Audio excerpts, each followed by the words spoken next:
This is DMG, and in this video, after 2 years of asking, you're finally going to find out wilderness terrain, how we make ultra cheap war games terrain and wilderness boards for role-playing games.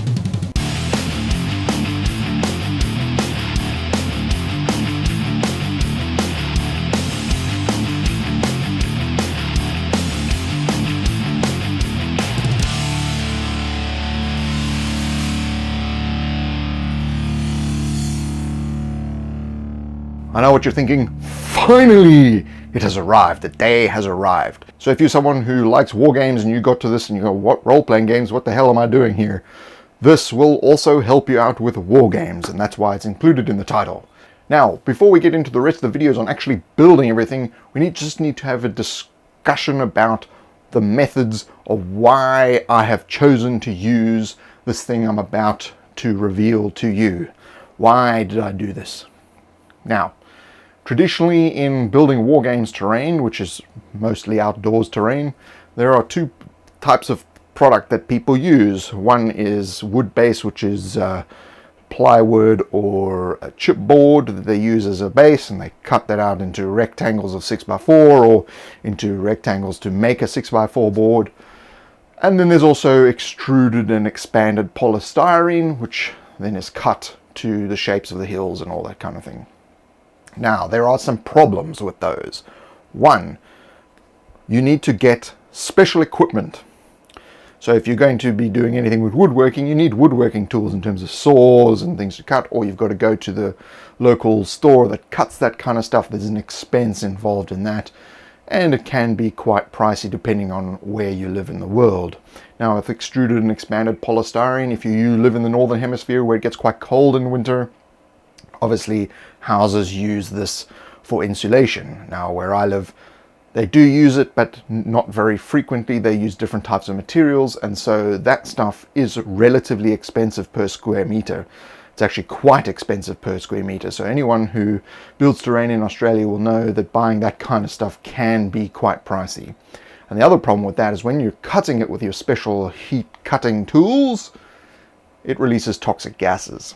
So you don't want to gas yourself. Now, I thought to myself, how can I do it ultra cheap using the tools we've already got in our repertoire of tools? And if you want to know what those are, have a look at video number 1, and you'll find out all the tools that we'll need except one additional one, which is tinfoil, which was added later during the cave videos. So now you're asking yourself, well, what kind of cheap material are we going to be using? Well, we've been using it all along, but in a slightly different way. Now, I had to think to myself, how can I utilize an existing material that we've been using the whole time and make large-scale wargame boards out of it?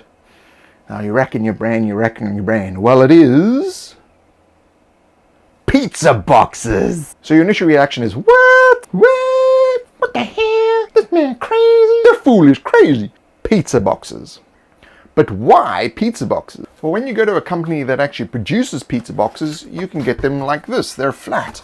And then you essentially just fold them up into nice rectangles. Now, you can order them in all manner of sizes. And some will be standard cardboard brown and some of them will be white. I just happen to choose white ones. You can get standard cardboard brown if you like. This is what I happen to get. This is a 12 by 12 inch or 1 by 1 foot cardboard square that is 2 inches thick. So there we have it, the basic building blocks of wargame boards. A nice, square, thick piece of material. It's sturdy. You can glue things to it easily, and you can easily use any manner of adhesives to stick them together if you don't want it to be modular and you just want to build one big board. Now, the benefit of this, you can make a 6x4 board relatively inexpensively. So I bought in Australia, which is generally a lot more expensive than anywhere else in the world, I bought 100 of these. That's 100 of these for less than $30 including shipping. If you calculate that out, if you're making a 6x4 terrain board, you're going to get 4 wargame tables out of that for less than 30 bucks. And because they're nice 1 by 1 foot, 12 by 12 inch, and you can make it modular, you got a hell of a lot of different boards you can make out of that. 24 to the power of, it's a lot. It's many. The list is endless, endless. So what we're going to be doing in the following videos after this, we're going to talk about how we're actually going to make this modular using a similar system to the cave system that you can see in previous videos. And we're going to talk about how you can connect these together, how you can raise and lower terrain, and generally build great wilderness terrain for your RPGs and war games. So if you like this video, click the like button. You can also subscribe to this channel for future videos, which you will need to see in order to find out how a white pizza box becomes wargame terrain. You can check me out on Facebook, Twitter, Google+, and I have an email newsletter on the website at thedmg.info, where there's also a store where you can purchase products to help support this channel.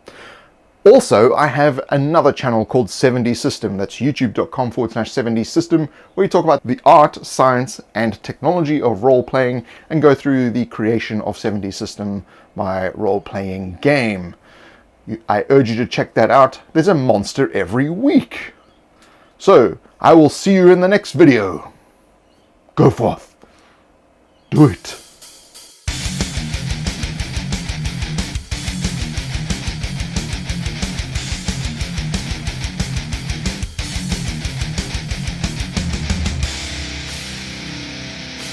Admit it, you never saw this coming.